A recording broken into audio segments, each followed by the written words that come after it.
तर आज हवामान खूपच म्हणजे विचित्र आहे. सकाळी ऊन होतं आणि आता अचानक इतके ढग आले आहेत की पाऊस पडेल असं वाटतंय. आपल्या आजूबाजूला कितीतरी धातूच्या वस्तू असतात, नाही का? पण या साध्या दिसणाऱ्या वस्तूंच्या मागे एक वेगळाच जग आहे, विज्ञानाचं आणि मोठमोठ्या आव्हानांचं. तर आज आपण याच धातूंच्या जगात डोकावणार आहोत आणि त्यांची काही छुपी रहस्य उलगडणार आहोत. खास करून ब्रेझिंग आणि ॲल्युमिनियम वेल्डिंगबद्दल बोलणार आहोत. तर आज आपण काय काय बघणार आहोत? सगळ्यात आधी आपण धातूंची काही गुपित पाहू. मग एक सुपर टूल कसं बनवतात ते बघू आणि त्यात काय आव्हानं येतात तेही. त्यानंतर आपण ॲल्युमिनियमची फसवी बाजू बघणार आहोत आणि एका अवघड वेल्डला कसा हाताळायचं ते शिकणार आहोत. आणि हो, शेवटी या सगळ्याचा सार काय तेही पाहू. चला तर मग सुरू करूया. तुम्हाला माहिती आहे, मेटल वर्किंगमध्ये खरी कसोटी ताकदीची किंवा कौशल्याची नसते, तर ती असते धातूंच्या आत दडलेल्या त्यांच्या केमिकल प्रॉपर्टीजची. म्हणजे त्यांचे जे न दिसणारे गुणधर्म असतात ना, तेच सगळा खेळ करतात.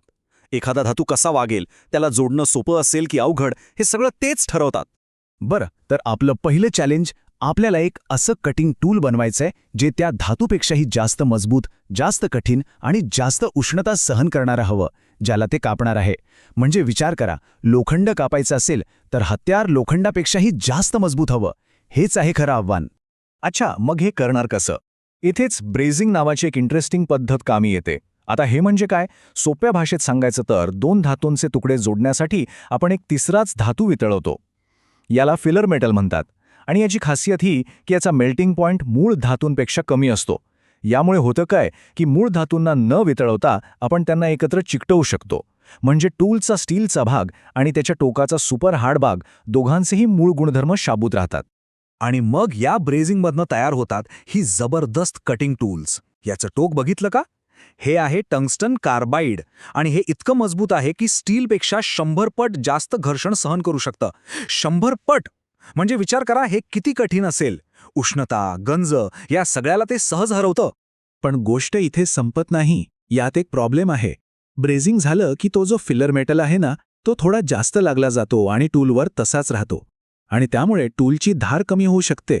आता खरं आव्हान बघा. तो जास्तीचा धातू काढून टाकायचा. पण ते करताना त्या सुपर हार्ड टंगस्टन कार्बाईडला चुकूनही धक्का लागता कामा नये. कठीण आहे ना? हे बघा, इथे तुम्हाला फरक लगेच दिसेल. डावीकडच्या फोटोमध्ये बघा, तो जास्तीचा धातू कसा चिकटलेला आहे.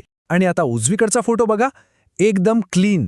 किती सफाईने आणि अचूकतेने ते जास्तीचं मटेरियल काढलं आहे. याच कामाला खरं कौशल्य लागतं. चला, आता आपण दुसऱ्या चॅलेंजकडे जाऊया. आणि हा धातू तर आपल्या सगळ्यांच्या ओळखीचा आहे, ॲल्युमिनियम. अगदी आपल्या घरात, स्वयंपाकघरात सगळीकडे दिसतो. खूप साधा सरळ वाटतो ना? पण दिसतं तसं नसतं. याच्यात एक असं गुपित आहे ज्यामुळे याला वेल्ड करणं म्हणजे डोकेदुखी होऊन बसते. म्हणजे आपण ॲल्युमिनियमला कसं ओळखतो? त्याचा रंग चंदेरी पांढरा असतो. वजनाने स्टीलपेक्षा खूप हलकं असतं, जवळपास 1/3. ते गंजत नाही, जे खूप महत्वाचं आहे. वीज आणि उष्णता याचं ते उत्तम वाहक आहे. आणि हो, त्याला हवा तसा आकार देणं पण खूप सोपं असतं. या सगळ्यामुळेच तर ते एवढं लोकप्रिय आहे. बरं, मग इतके सगळे चांगले गुणधर्म असताना ॲल्युमिनियमला वेल्ड करणं इतकं अवघड का? म्हणजे काहीतरी गडबड आहे, बरोबर? काय असेल बरं यामागचं कारण? आणि हे आहे त्याचं उत्तर, त्याचं रहस्य. गंमत अशी आहे की ॲल्युमिनियम जसं हवेच्या संपर्कात येतं ना, तसं एका क्षणात त्याच्यावर ॲल्युमिनियम ऑक्साईडचा एक अदृश्य पण खूपच मजबूत थर तयार होतो. आता इथला फरक बघा. साधा ॲल्युमिनियम फक्त 659 डिग्री सेल्सिअसला वितळतं. पण त्याच्यावरचा हा ऑक्साईडचा थर, त्याला वितळायला तब्बल 1930 डिग्री लागतात. म्हणजे जवळपास तिप्पट. म्हणजे हा जो ऑक्साईडचा थर आहे ना, तो एका प्रकारच्या त्वचेसारखा काम करतो. तुम्ही कितीही उष्णता दिली तरी ही त्वचा आतल्या शुद्ध ॲल्युमिनियमला वितळूच देत नाहीत. आणि त्यामुळे वेल्डिंग करताना दोन तुकडे एकमेकांना चिकटतच नाहीत. त्यामुळे वेल्डरचं पहिलं काम असतं या हट्टी त्वचेला कसंही करून फोडणं. तर मग या अवघड वेल्डला हाताळायचं कसं? या ॲल्युमिनियम ऑक्साईडच्या चॅलेंजला सामोरं जाण्यासाठी वेल्डर्स काही खास टेक्निक्स वापरतात. चला बघूया काय आहेत त्या. ॲल्युमिनियम वेल्डिंग यशस्वी करायचं असेल तर 3 गोष्टी खूप महत्त्वाच्या आहेत. पहिली गोष्ट, योग्य जॉईंट डिझाईन. म्हणजे ज्या कडा जोडायच्या आहेत त्यांना व्यवस्थित खाच किंवा तिरका आकार द्यायचा, म्हणजे वेल्ड आतपर्यंत घुसेल. दुसरी पायरी, चांगल्या क्वालिटीचा फ्लक्स लावणं. हे केमिकल असतं जे त्या ऑक्साईडच्या थराला साफ करतं. आणि तिसरी, धातूला आधीच थोडं गरम करून घेणं. खास करून जर तुकडे जाड असतील तर हे खूप गरजेचं आहे. हे बघा या चित्रांमध्ये जॉईंट डिझाईन नक्की कसं दिसतं. इथे तुम्हाला दिसेल की कडांना कशा खाचा पाडल्या आहेत किंवा त्यांना कसं तिरकं कापलं आहे. यामुळे होतं काय की वेल्डिंगसाठी एक चांगली जागा तयार होते आणि जोड एकदम पक्का बसतो. आता ॲल्युमिनियमसाठी एक खूप कॉमन पद्धत वापरली जाते, ती म्हणजे ऑक्सी ॲसिटिलीन वेल्डिंग. याचे फायदे म्हणजे ही पद्धत खूप सोपी आहे आणि साहित्यही स्वस्त मिळतं. पण तोटेही आहेत, म्हणजे वापरलेल्या फ्लक्समुळे नंतर गंज चढू शकतो आणि काम पण जरा हळू होतं. तर बघा, प्रत्येक टेक्निकचे काही फायदे असतात, काही तोटे. खरा हुशार कारागीर तोच जो आपल्या कामानुसार योग्य पद्धत निवडतो.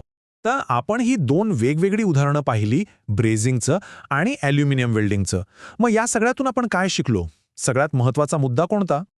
शिकवण हीच आहे की मेटल वर्किंगमध्ये खरी मास्टरी फक्त ताकद लावण्याने येत नाही, तर ती येते प्रत्येक धातूच्या आत दडलेलं विज्ञान, त्याचं केमिस्ट्री समजून घेण्याने आणि मग त्या केमिस्ट्रीवर हुशारीने मात करण्याने. हे खरं तर कला, कौशल्य आणि विज्ञान यांचे एक अफलातून मिश्रण आहे. आणि जाता जाता तुमच्यासाठी एक प्रश्न. विचार करा, भविष्यात जसजसे नवीन प्रकारचे मिश्रधातू, नवीन मटेरियल्स शोधले जातील, तेव्हा त्यांचे असे कोणते न दिसणारे छुपे गुणधर्म असतील जे वेल्डर्ससाठी पुढचं मोठं आव्हान बनतील? विचार करण्यासारखी गोष्ट आहे, नाही का?